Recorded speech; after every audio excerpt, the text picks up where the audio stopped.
As Ukrainian forces have re-entered areas close to the capital, Kyiv, after the Russians retreated, they have reported finding hundreds of bodies and mass graves in the town of Bucha. It is here and in the surrounding areas that the BBC has filmed bodies of civilians in the streets, some with their hands and feet bound, who had been shot. Russia says images of civilian killings are fake. And in the first of two reports from correspondents currently based in Kyiv tonight, here's Jeremy Bowen. The last bleak kick of winter froze any euphoria left from Ukraine's successful defense of Kyiv.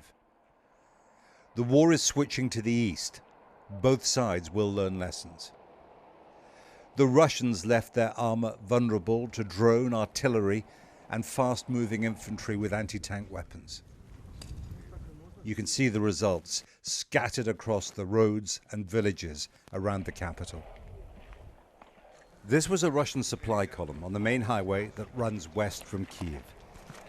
The lorries were carrying ammunition. Artillery shells are scattered across the road. Russia will find logistics less challenging in the east, closer to its border. A few minutes further down the road, in the village of Kalinivka, were a few civilians, a rare sight, so we stopped. Irina Kostenko wanted to talk about the 10th of March, the day the Russians killed her only son, Alexei. The two lived here just 500 meters from his job, changing tires at a garage. Irina led the way to her son's bedroom, damaged by shelling weeks after he was killed. We were the first outsiders she'd seen since the Russians left on Friday, and the story of Alexei's death spilled out. The pain is so bad. Now I'm all alone. My son was young, 27 years old. He wanted to stay alive. Alexei was born when Irina was 18. Her life has not been easy, but she dreads the future without him. She said he'd served in the army, but that day he was going to work at the garage. After they killed her son, she fled, and the Russian soldiers took over the house. And judging by the rubbish they left behind them, they were having a good time. Loads of bottles of vodka, Jack Daniels, Bell's whiskey, beer, you name it. It is hard to understand human behavior like this, but what makes it really tragic is that there are so many accounts of it happening where Russian soldiers have been and are now in Ukraine.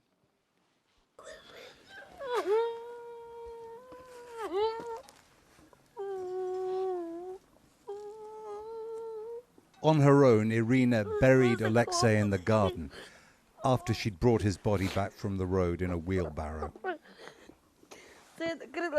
I covered the grave with a blanket to protect it from the dogs. He isn't in a coffin. I had to roll him in a carpet. Did you say to the Russians, "Why did you kill my son"? They were in jeeps with guns. They killed him and fled. How can I talk to such morons?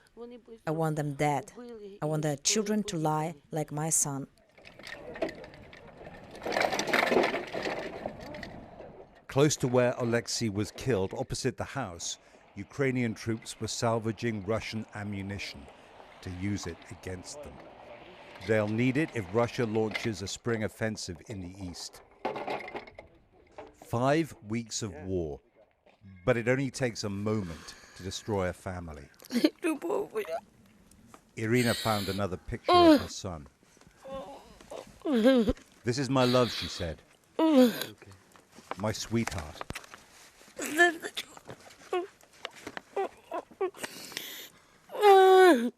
Jeremy Bowen, BBC News, outside Kyiv.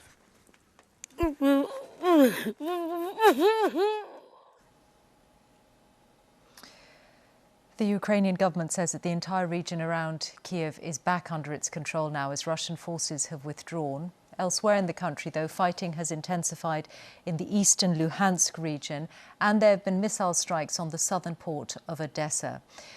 As the war enters a new phase now, civilian suffering continues to be widespread, as Orla Guerin has also seen. Now the immediate danger has passed. The cost is being counted, home by home. Some damage is irreparable. Oleg Shpak takes me into his front garden, the scene of a possible war crime, where an ordinary family was hit by a Russian missile. His 2-year-old son, Stepan, was buried under the rubble. He fell asleep in bed with new sheets because he wanted to sleep in ones with stars.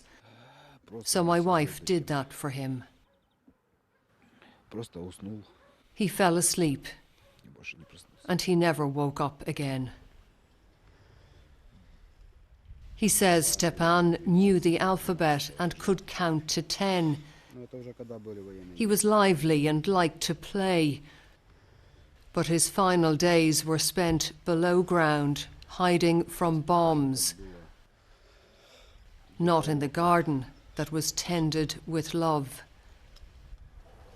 The Russians may have gone from around Kyiv, but Oleg is sure the war will grind on. While Putin is alive, he'll keep trying to come to Ukraine.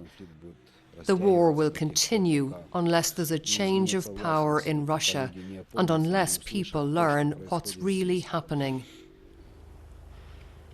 A glimpse of the front lines nearby, of the battles that raged here just a few days ago.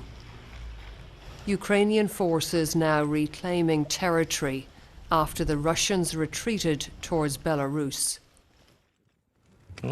It feels good, said Commander Mykola. If only we could liberate all of Ukraine, how we'd feel then. But this is just the beginning.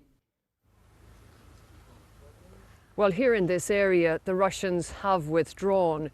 Ukrainian troops tell us that they were in a village just up the road. They occupied that village. They pulled back 2 or 3 days ago, and now Ukrainian forces are inside the area checking for mines. Villagers in Kozarovichi say the Russians fired from outside their front doors, using them as human shields. Mihailo had just emerged from the village. He says they killed one of his neighbours.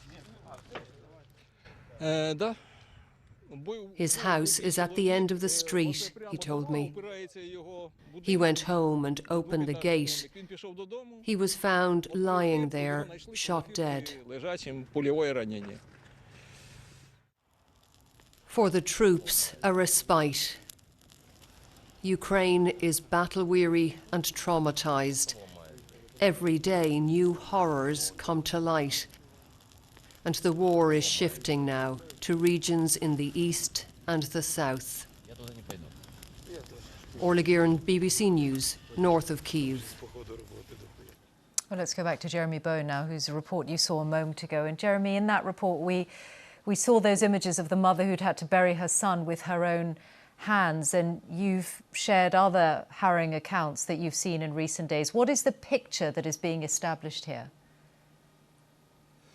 Well, it's a pattern of behaviour. Lots of stories like that of potential war crimes. Now, the thing is, how do you prove there's a war crime? There has to be a process of redress. The best recent example was after the wars of former Yugoslavia. Now, that took years to accumulate the evidence that got the main perpetrators into jail, and it was authorized by the UN Security Council, where the Russians, of course, are veto-wielding permanent members. People are already accumulating evidence, even after 5 weeks. I've been approached by people involved in that, asking me to try to preserve what we have in terms of pictures and videos.